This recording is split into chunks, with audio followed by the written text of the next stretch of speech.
The river had always divided the valley. It was not a violent river, nor especially wide, but it carried a quiet power that shaped the lives of everyone who lived beside it. On the eastern bank, the farmers tended their fields from sunrise to dusk, their hands rough with soil and seasons. On the western side, merchants filled the marketplace with bright fabrics, spices, and the hum of trade. Though they could see each other across the water, the river might as well have been an ocean. It separated routines, friendships, and opportunities. Every spring, when the mountain snow melted, the river swelled beyond its usual boundaries. The current grew stronger. The stones beneath the surface turned slick and treacherous, and crossing became a dangerous gamble. Farmers trying to sell crops would tie their goods high on their backs and step carefully through the rushing water. Merchants attempting to reach the fields would hold their breath with every uncertain step. Some made it safely. Some slipped and lost everything they carried. A few were swept downstream, rescued only by luck and desperate hands. And every year, after the waters calmed and life returned to normal, the villagers would gather in their separate corners and say the same thing: someone should build a bridge. The words floated through conversations like smoke, visible for a moment before disappearing into the air. Everyone agreed it was necessary. No one volunteered to begin. Then, one autumn morning, a stranger arrived in the valley. He walked slowly along the riverbank, leaning on a wooden stick, polished smooth by time. His name was Elder Thom. His hair was silver, and deep lines marked the years across his face. Yet his eyes held a steady brightness, as if a small flame still burned within him. He carried no wagon of supplies, no grand plans rolled under his arm, no team of workers trailing behind him. He carried only a quiet determination that seemed almost out of place in a world so accustomed to hesitation. When the villagers noticed him studying the river, they approached with curiosity. "What are you doing, old man?"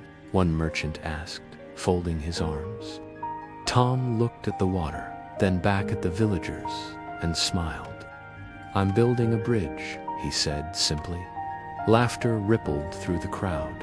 "You're too old to build such a thing," a farmer scoffed. "Besides, you won't live long enough to need it." Thom did not argue.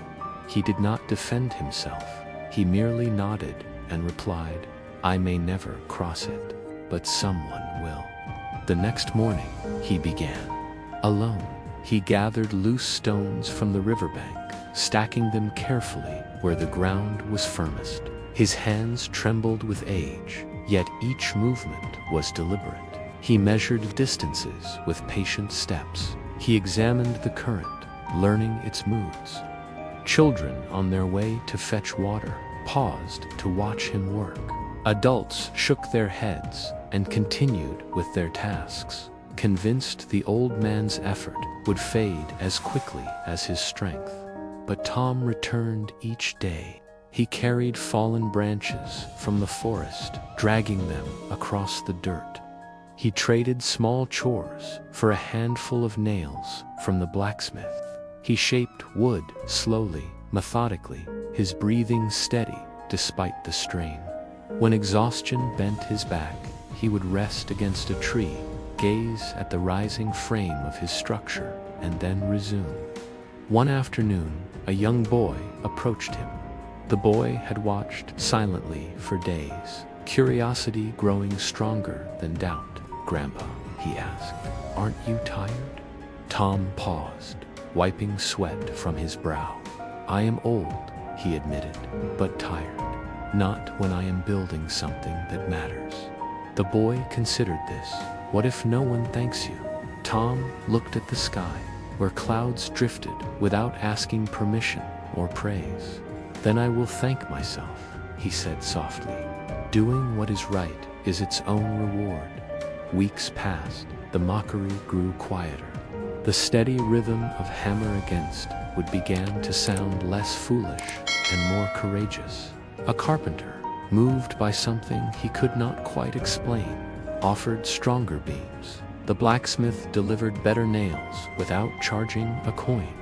Children carried small stones in their pockets, adding them proudly to the growing foundation. What began as one man's stubborn vision slowly became a shared effort. The bridge took shape, plank by plank. It stretched cautiously from one bank toward the other, as if unsure whether it would be welcomed. Farmers paused in their fields to watch its progress. Merchants leaned from their stalls to measure its reach. For the first time, the two sides of the valley were connected not by fear, but by anticipation. On the evening the final plank was placed, the valley glowed beneath a golden sunset. Thom lowered himself onto a stone and studied the bridge. It was not ornate. It bore no carvings or grand decorations, but it was sturdy. It stood with quiet dignity against the flowing water beneath it. The young boy ran to him, eyes shining. "You did it," he exclaimed. "You built it." Thom nodded gently. "Yes," he said, "but not for me, for those who will cross after I'm gone." The boy frowned. "But you won't even use it." The old man's smile deepened, soft and peaceful. "Some bridges," he explained, "are meant for others to walk. That is what makes them beautiful." That night, a heavy rainstorm swept through the valley. Thunder rolled across the hills, and the river roared with renewed strength.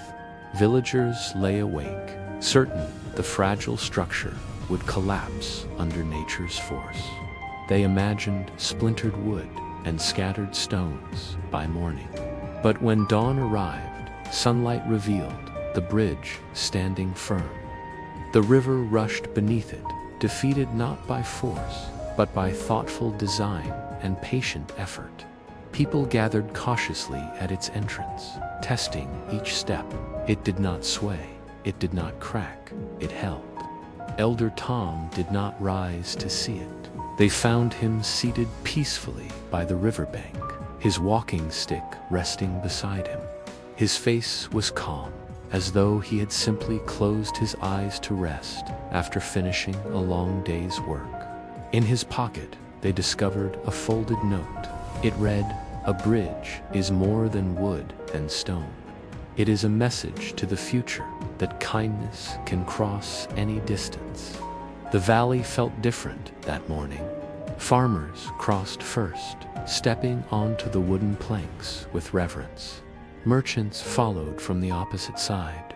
They met at the center, where the river flowed far below. And for once, there was no shouting, no suspicion, no bargaining driven by desperation. There was only gratitude. The boy stood quietly, holding Thom's walking stick. He looked at the faces around him and felt something settle inside his heart. "I'll build one too," he whispered, though no one had asked him to promise. He understood now that the bridge was not only a structure, it was an invitation. Years passed, and the bridge remained.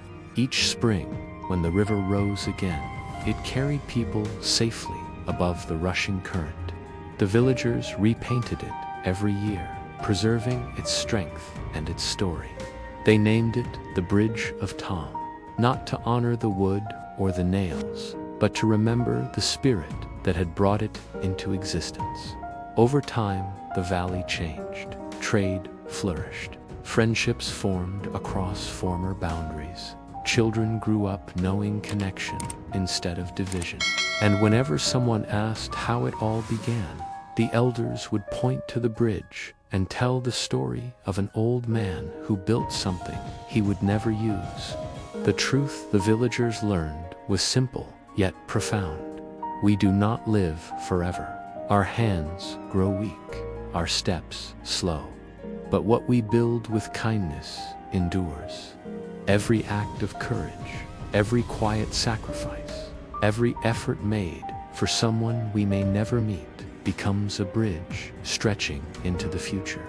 Some people build walls to protect what they have. Others build bridges to share what they know. Elder Thom chose to leave the path easier than he found it. And in doing so, he proved that legacy is not measured by what we take with us, but by what we leave behind. So the question remains, not just for that valley, but for all of us. What are we building today that others will cross tomorrow? Thank you for watching English Life Tales. May your hands build bridges, and may your heart cross them with love.